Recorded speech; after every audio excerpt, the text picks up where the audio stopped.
Hey, it's me, Chris, Noir Vortex, and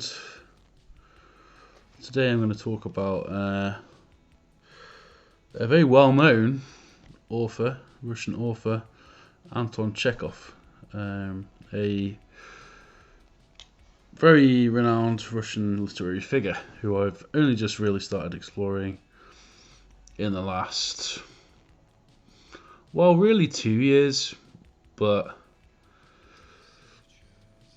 actually reading him like this month, like this week. So I actually, funnily enough, first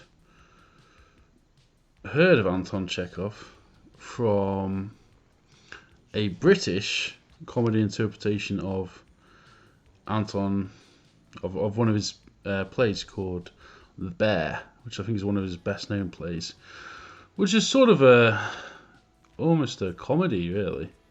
It's the Julian Barrett version I watched, basically. Julian Barrett and I think Juliana. So yeah, I saw that and I found it quite dryly amusing, like wry and amusing. Basically, it's The Bear is about this woman's husband's died. This man comes around and he wants some money. They have like a long drawn out discussion. There's also like a manservant the woman has, and then basically just a sort of funny sort of commentary on men and women and how they relate takes place. But that's not what I'm here to talk about. I'm here to talk about this. So it's Anton Chekhov's A Nervous Breakdown. Now, I haven't finished the final story in this. As Chekhov's very well known as a short story writer as well as a playwright, I believe. So I'll write the synopsis. I do write, but I'm going to read the synopsis on the back. From the supreme artist of the short story, the three disturbing tales of supernatural hallucinations, hysterical obsession, and moral decay. Sounds like an average week, to be honest. Yeah, A Nervous Breakdown. So I went into this with, I don't know what my expectations were really. I just thought it would be. First thing that I got amused about actually was the fact that within 3 pages there was vodka drinking happening. The first story, which is called A Nervous Breakdown, simply A Nervous Breakdown, it's 36 pages long of this, so you can see. I'll show you the book as well. Let's say these are very cheap, by the way. Actually, these are worth getting. They're like small little penguin, little black classics. So Nervous Breakdown. You got that. It's fairly nicely printed, and yeah, it's just well laid out. I don't know if you can't really see it that well, I'm afraid, because the camera's not that great, but you still got the idea. I'll probably do this on another camera next time. But yeah, it's probably too light in here, isn't it, I guess. But so the first story, the names are quite hard.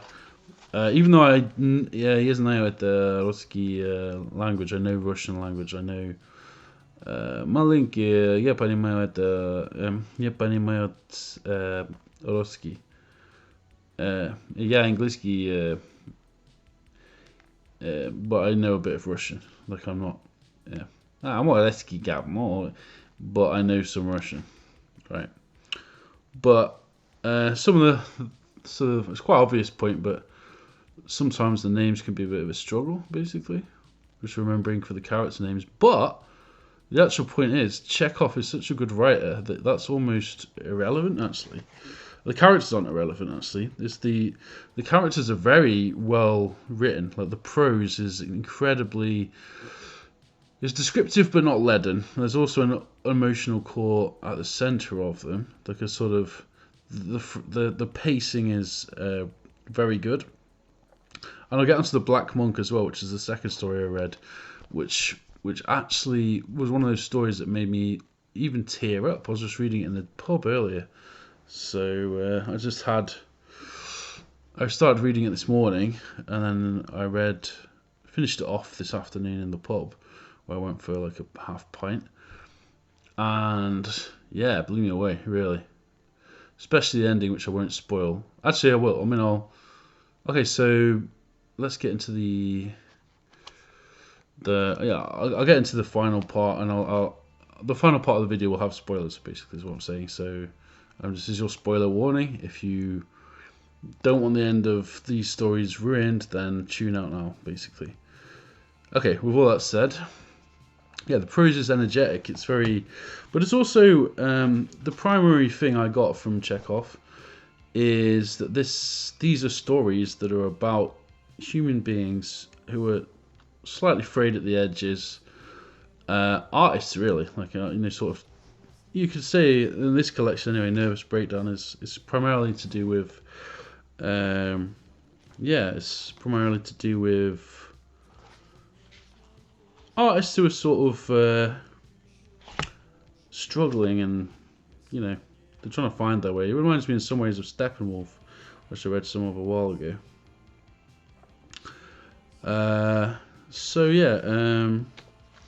Let me just get some of the names up. I'll just have to, because I've only read this the first time read through. So Rubnikov is one, the character I remember. He's this sort of, so he basically, a lot of the first story basically involves them this guy visits brothels. It's sort of like artists visiting prostitutes, and sort of there's a sort of dialogue that goes on, internal monologue that goes on with this art student who's wondering, about the, why is he always trying to, how men try and get these fallen women, as they use the term in the book, and tries to they try to reform them or something like that, basically. So there's a lot of that sort of discussion around that in the book.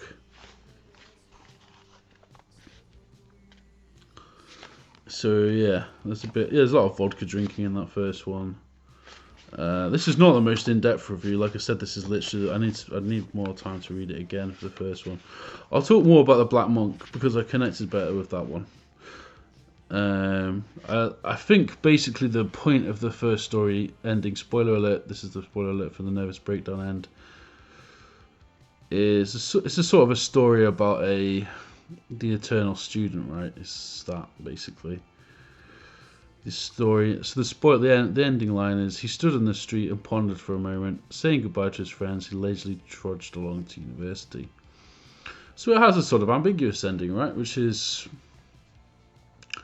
works, but the story that really had the most impact on me, just because, is the Black Monk. So it basically concerns this figure, Andrei Vasilievich Korvin.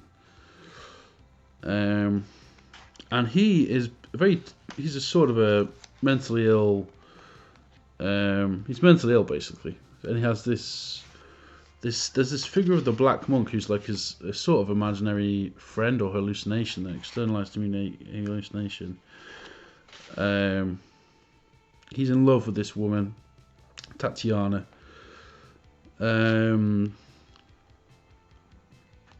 And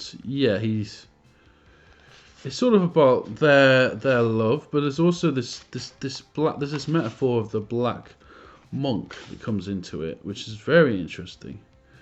Where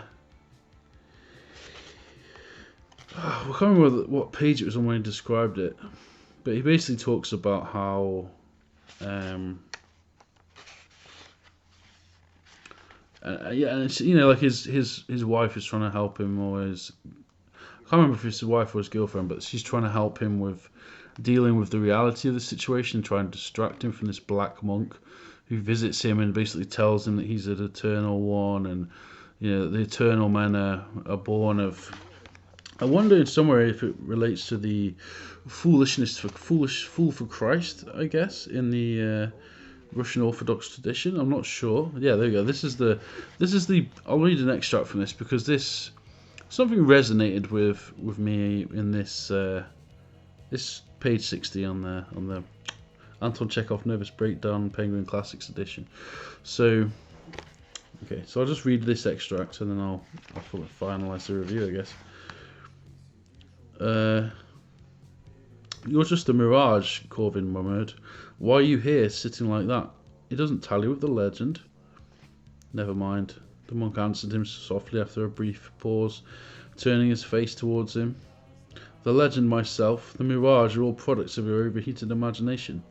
I'm an apparition. That means you don't exist? Corvin asked. Think what you like, the monk said with a weak smile. I exist in your imagination, and your imagination is part of nature, so I exist in nature too. You have a very aged and clever and extremely expressive face, as if you had already lived more than 1,000 years, Corvin said. I didn't know my imagination could create such a phenomenon, but why are you looking at me so rapturously? Do you like me? Yes, you're one of the few who are rightly called God's chosen. You serve eternal truth. Your ideas, intentions, your amazing erudition, your whole life, all bear the divine heavenly stamp. Since they are devoted to the rational and the beautiful, that is, to the eternal. You mentioned eternal truth, but is that within man's reach? Do they need it if there's no such thing as eternal life? There is eternal life, the monk said. Do you believe in immortality? Yes, of course. A great, bright future awaits you human beings, and the more men there are like you on earth, the quicker will this future come about. Without men like you serving the highest principles, living intelligently and freely, humanity would be worthless. In the normal course of events, it would have to wait a long time for its life upon earth to come to an end. But you will lead it into the kingdom of eternal truth a few thousand years ahead of time. This is your noble service. You are the embodiments of God's blessing, which has to come to dwell within men. So that's like part of the... I found that part quite moving for some reason. But the end... the end, I was just like... The end of the story, I was just like... in shock. You know when it's one of those stories where you just... It ends and you're like... No... and you sort of like feel like it's sad, like it's sad and very, but it's also like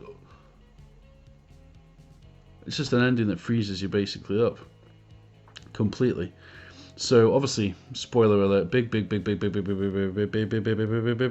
time spoiler alert now. I'll read the end. Basically, what happens to the end is he kills himself. That's my interpretation anyway. But I mean, he killed himself basically. He kills himself. This figure who has this hallucination. He's a man struggling with mental illness and everything else. He kills himself, and it's very sad. So he basically says, Corvin believed that he was now one of God's chosen and a genius, and he vividly recollected all his previous conversations with the Black Monk. He wanted to speak, but the blood welled out of his throat onto his chest. Not knowing what to do, he drew his hands over his chest, and his shirt cuffs became soaked with blood. He wanted to call Barbara, who was seeping behind the screen, and with a great effort murmured, Danya! He fell on the floor, lifted himself on his arm, and called again, Danya! He called on Danya on the great garden with its gorgeous flowers sprinkled with dew. He called on the park, the pines with their shaggy roots, the rye field, his wonderful learning, his youth, his daring, his joy. He called on life which had been so beautiful. On the floor near his face he saw a large pool of blood, and was too weak now to say one word, but an ineffable, boundless happiness flooded his whole being. Beneath the balcony they were playing a serenade, and at the same time the Black Monk whispered to him that he was a genius, and that he was dying only because his weak human body had lost its balance, and could so no longer serve to house a genius. When Barbara woke and came out from behind the screen, Corvin was dead, and a blissful smile was frozen on his face. You know what I mean? It's like, it's genius. That's probably not a controversial opinion in regards to Russian literature and Chekhov, but beautiful. Отлично. Большой. Хороший. Большой хороший книга. Kniga, by the way, for anyone else wondering, is Russian for book. It's the Russian word. Это русский слово book. Это книга. Это отлично. Это a very good book. I'd recommend it highly. Looking forward to reading the final one.